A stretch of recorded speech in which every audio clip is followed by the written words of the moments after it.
All right, now, shalom to the hopeful elect. First and foremost, I want to start off by giving all praise, honor, and glory to Yahweh, Bahasham Yahweh Shai, Bahasham Rakakwadash, double honors to the apostles and elders of the great millstone that root well, that taught us his truth, and much peace, much mercy to the hopeful elect out there that's pushing this word and our truth and sincerity. It's the brother Ayat coming back at you with another sit down through the spirit of chorus.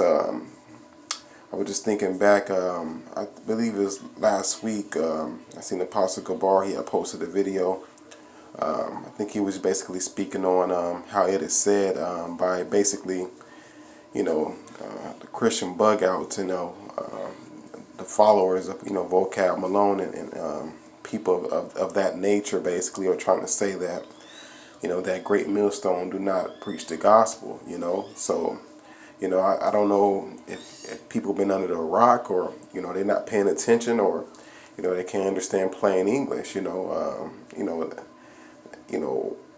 why sit there and make a false accusation as that, not even being biased myself, but I'm telling you right now, man, there's a lot of camps out there that's pushing this word, that's undeniable, man, but Great Millstone, who's is flooding the internet, man, or always on the highways and hedges every week. That's definitely seen, like the scriptures tell you that you should definitely see your teachers. The evidence is there. So I don't know, what they tripping on, but just getting back to the gospel, to that topic, man, that makes you gotta go back to the drawing board of the gospel. The gospel, meaning good news, So, you got a people that's ruling the world, which is the so-called white man, Edomites, and the rest of these nations.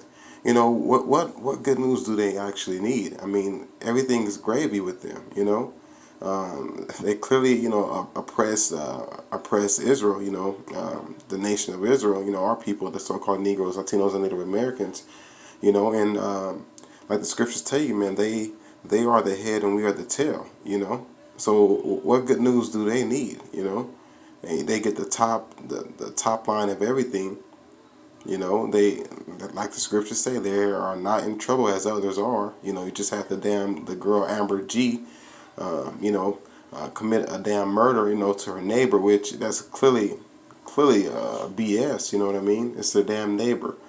So you definitely your own apartment compared to your neighbor's apartment. So obviously something fishy is going on there. But man, what other good news do they need? I mean, she just got 10 years for that. Isn't that's good news? I mean, if she was going to court expecting anything, expecting because they were talking about the death penalty for her, and then I heard they were talking about giving her 99 years. And then she shows up at court and they end up giving her 10 years. Is that not good news? Would she not be on the phone talking to her family like, hey, I got good news? I mean, they don't need no more good news. Everything is good in the hood, in their neighborhood, basically.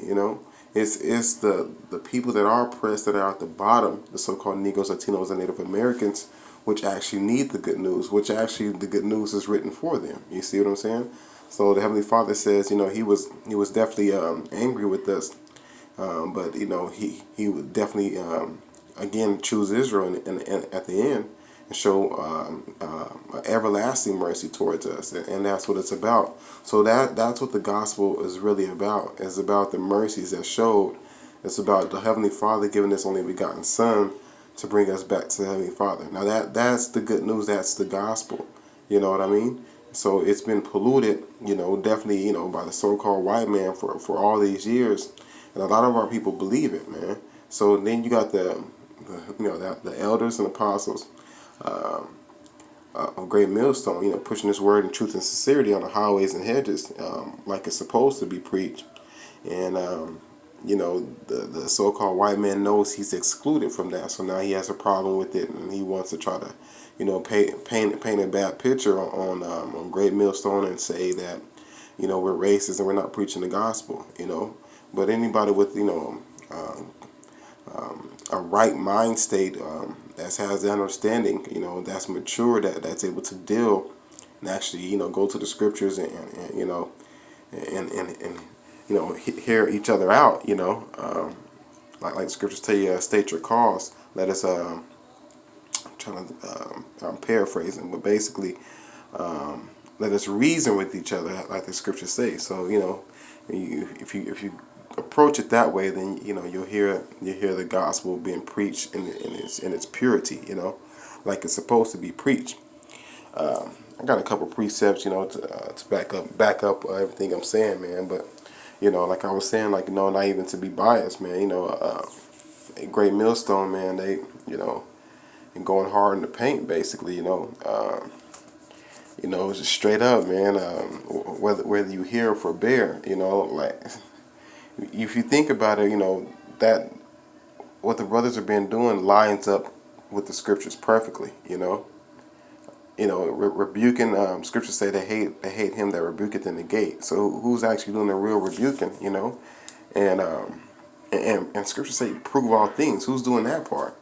You see, this is a problem with the Christian church, man. That they don't line up with the scriptures. So it's not a problem against the church. And then the church is just, like the scriptures say, they are tossed to and fro with every wind of doctrine. You know. So whether it's the Mormons, which they're all about the so-called white man, and then they was catching hell about it, and so I guess they start allowing the so-called the Israelites to join join a Mormon church.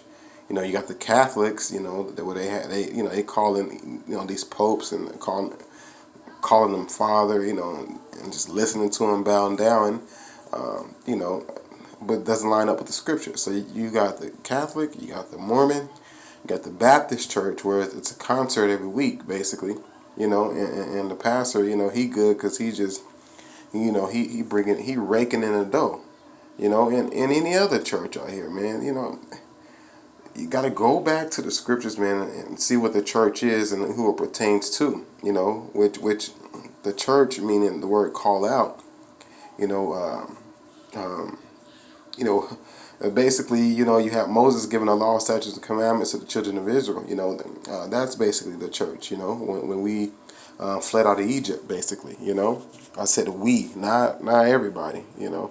Let's grab these precepts real quick. Let me grab that's Luke first and foremost. Let's get that one. This is Luke chapter 4, verse 18. It says, "The Spirit of the Lord is upon me, because he hath anointed me to preach the gospel to the poor." See, that's a cut to the poor. To the poor, man.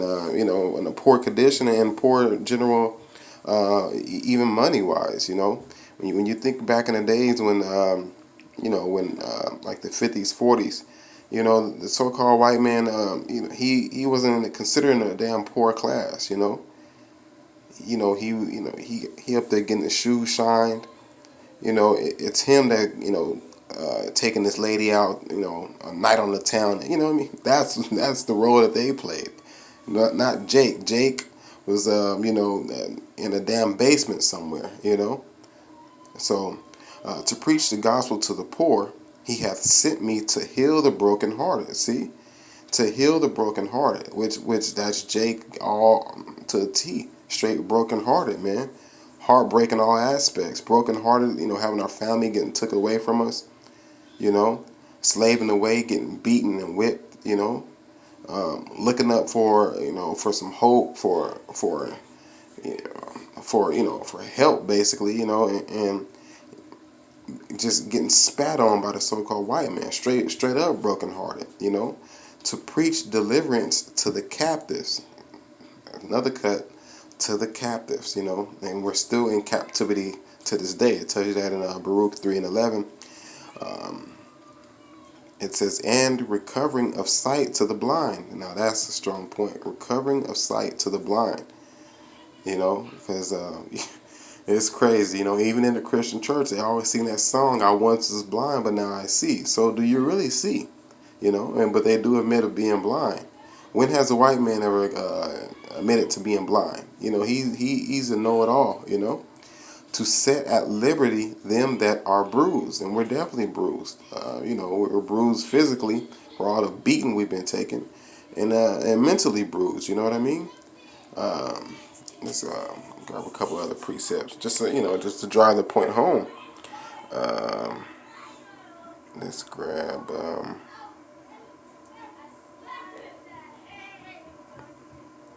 All right, Con. All right, this is 1 Corinthians 4:9. It says, "For I think that the Most High hath set forth us, the apostles last, as it were appointed to death, for we are made a spectacle unto the world, and to angels, and to men." So we are made a spectacle, gazing stock to men, as well as the angels, and to the world as well. So, the world is like, what's going on? What are they talking about? Are they serious? Yeah, we're dead serious. A spectacle to men, because they can't believe what they're seeing, because they're so used to us, bowing down, and back, like I was said, back in the 40s, Jake had to walk on the opposite side of the street, had to look down when the so-called white man talked to him. But now we're out there bold as a lion, and it's a spectacle to them. That we're out there holding up signs, man, painting a picture. It said images a thousand words. We're painting a damn mural out there. Let's just run that back from the top, because there's a point I want to make. It says, "For I think that the Most High has set forth us, the apostles last." So just think to yourself. You're kind of thinking like, man, you know what? I think the Most High has set the apostles last. So, we are in the last days. And apostles meaning, it means sent away, sent by Yahweh Bashem Yahweh Shai, And it's like, I think he has set the apostles up last to push his word. Like the scriptures tell you that this gospel, going back to gospel, this gospel should be preached until the end of the four corners, and then the end shall come. So, and this gospel is about, binding up the brokenhearted, the captives. See,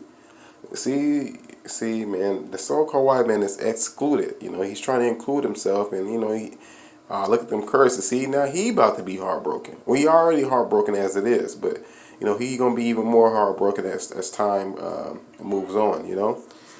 As the truth and prophecies are being fulfilled.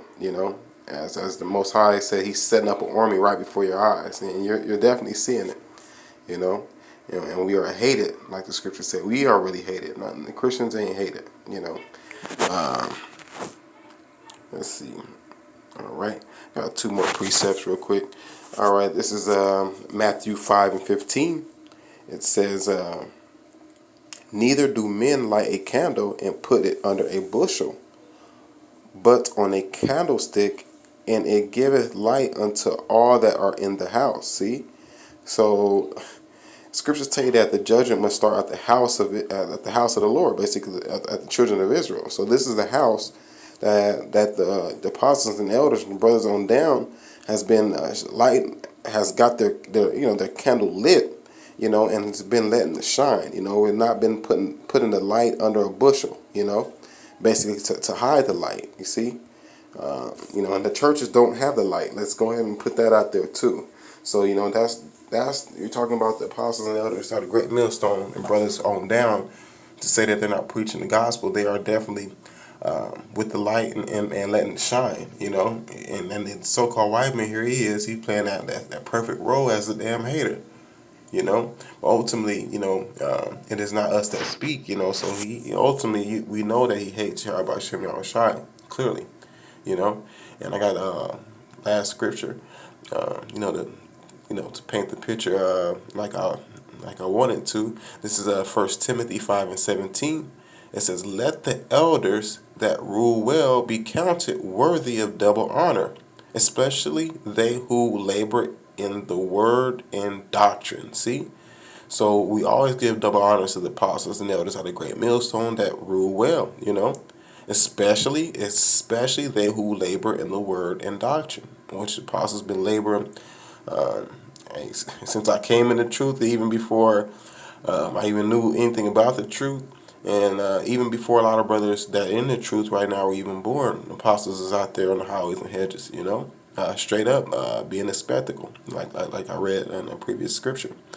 And it says, who labor in the word and doctrine. So, when it goes back to the doctrine, you clearly can see who's been laboring in that. And that's not talking about the white man in the damn Christian church, because their doctrine's all over the place with Joseph Smith and the white man, he's in every doctrine. He's a Christian, he's a Catholic, he's a damn Buddhist. He's into Church of Scientology. He's all over the place, and the pastors in these churches are the same format, the church is, you come as you will. God is all love. We're already saved. Sister Young, she writes. Sister Young did a beautiful sermon today. Just way, way, way going off, man. And now we're hated because we put it on blast and let it be known. You know, and these scoffers delight in scoffing, man. They, like the scriptures say, in the end it'll be scoffers. So we're not surprised by vocab and whoever else want to come against us. But I just want to put a quick sit down, letting it be known, man. If you have eyes to see, then you know who's really preaching the gospel, man. And definitely, first and foremost, Great Millstone. And then you have other camps out there that's pushing this word too, in truth and sincerity, the true gospel, man. And prophecy must be fulfilled, man. Ain't no way around that. This gospel must be preached until before the end can come. Hey, with that being said, hey, call halal Yahweh, Bahasham Yahweh Shai, Bahasham Rakakwadash. Double honors to the apostles and elders at a great millstone that rule well. Much peace, much mercy to the hopeful elect. That's pushing this word in truth and sincerity. Hey, until next time, hey, shalom.